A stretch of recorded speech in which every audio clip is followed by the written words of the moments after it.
દર વર્ષે ગુજરાત રાજ્ય સરકાર દ્વારા સ્ટેમ ક્વિઝનું આયોજન કરવામાં આવે છે, જેમાં સમગ્ર રાજ્યની જુદી જુદી શાળાઓ ભાગ લેતી હોય છે.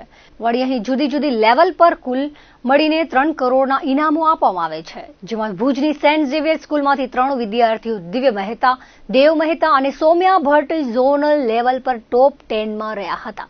ઝોનલ લેવલ પર ગુજરાતના બધા જિલ્લાઓમાંથી ટોપ 10માં એક વિદ્યાર્થી દિવ્ય મહેતાની પસંદગી થઈ હતી. Final round Ahmedabad science city ખાતે 1 ફેબ્રુઆરીના રોજ યોજાયું હતું. આ વિદ્યાર્થીઓને શાળાના વિજ્ઞાન શિક્ષક સાગર ચોથાણીએ તૈયાર કર્યા હતા.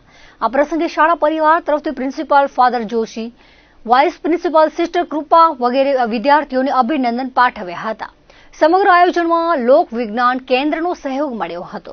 हमारे 9th 10th ना स्टूडेंट्स जो स्टेम क्विज गुजकोस ने आयोजन किया था एમાં पार्टिसिपेट किया रीजनल साइंस सेंटर द्वारा.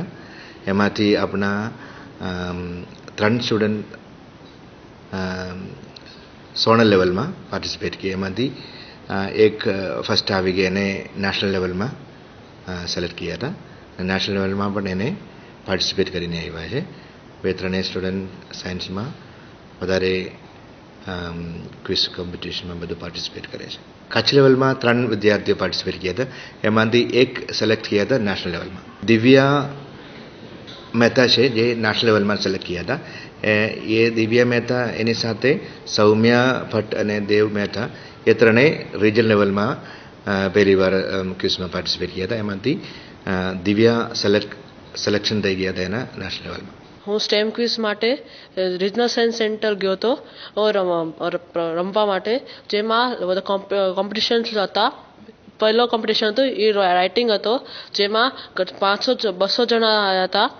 ઘણા બધા લોકોએ એક્ઝામ લખી હતી, જેમાંથી 12 જણા સિલેક્ટ થયા જે ઝોનલ રમવા બઝર રાઉન્ડ રમવા ગયા.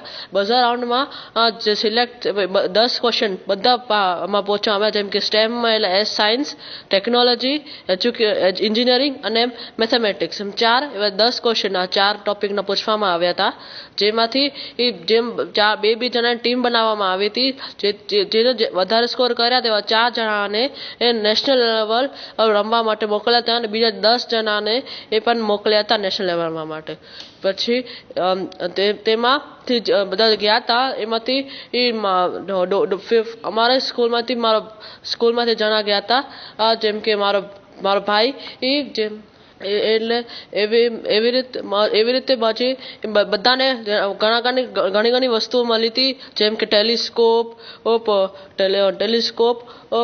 પછી 3D printer, tablet, AI kit અને વગેરે. હું ગુજરાતમાં સ્ટેમ ક્વિઝ માટે ગઈ હતી રિજનલ સાયન્સ સેન્ટરમાં, જે 25 ડિસેમ્બરના થયું હતું. જ્યાં કને 4 રાઉન્ડ હતા. ફર્સ્ટ રાઉન્ડ હતો 40 માર્ક્સનો, જેનામાંથી 12 ટોટલ જણાને સિલેક્ટ કરવામાં આવ્યા હતા. એ લોકો બઝર રાઉન્ડ માટે સિલેક્ટ થયા હતા અને એનામાંથી 4 જણા મેઇન એ નેક્સ્ટ લેવલ ઉપર જવા માટે રેડી હતા. અને 12 જણામાંથી પણ હજી તાલુકા વાઇઝ રેન્ક આપવામાં આવ્યો હતો, જેનામાંથી અલગ અલગ ગિફ્ટ, ટેલિસ્કોપ, રોબોટ કિટ એવું આપવામાં આવેલું હતું. મારો આ એક્સપિરિયન્સ બહુ જ સારો હતો. હું સ્પેશિયલ થેન્ક કરીશ મારા પ્રિન્સિપલ અને ગાઈડિંગ ટીચર સાગર સરને. અમે સાયન્સ સેન્ટર ભુજમાં રિજનલ સાયન્સ સેન્ટર 25 ડિસેમ્બરના થયું હતું. એના પછીના લેવલમાં એ હતું અમદાવાદમાં. હું સ્ટેમ ક્વિઝ માટે ઝોનલ લેવલમાં ગયો હતો અને RSCમાં અમે બહુ વહેલા ભેગા થયા હતા. પછી ત્યાં અમે પહેલો રાઉન્ડ ચાલુ કર્યો. પહેલો રાઉન્ડ 40 માર્ક્સનો હતો. એમાંથી હું છે ને સ્ટુડિયો રાઉન્ડ માટે સિલેક્ટ થયો હતો. સ્ટુડિયો રાઉન્ડ માટે હું આકાને બઝર રાઉન્ડ પણ હતો અને એમાં અમે સિલેક્ટ થઈને બધાના 10 ક્વેશ્ચન પૂછાણા હતા, જેમાં હું મારી ટીમથી ટોપ 6 ટીમમાં આવી હતી. પછી ત્યાં છે ને ઘણા બધા પ્રાઇઝીસ બટવાયા ને પછી અમે ગયા હું આજથી 1 ફેબ્રુઆરીના અમદાવાદમાં અમે રમ્યો તો નેશનલ લેવલ ગ્રેન્ડ ફિનાલે. ત્યાં બધા જ સ્ટેટ્સથી એમની પોતાની ટીમ્સ આવી હતી. ત્યાં મારી ટીમ પહેલા ફર્સ્ટ રાઉન્ડ રિટર્ન હતો, તેમાં અમે સિલેક્ટ થયા અને અમે ટોપ 100 ટીમ્સમાં આવ્યા. ટોપ 100 ટીમ્સમાં પછી રમીને અમે ટોપ 50 ટીમ્સમાં આવ્યા અને આટલું મારું પોઝિશન છે એના એનો કારણ છે મારા ગાઈડિંગ સર સાગર સર અને મારા પ્રિન્સિપલ ફાધર જોશી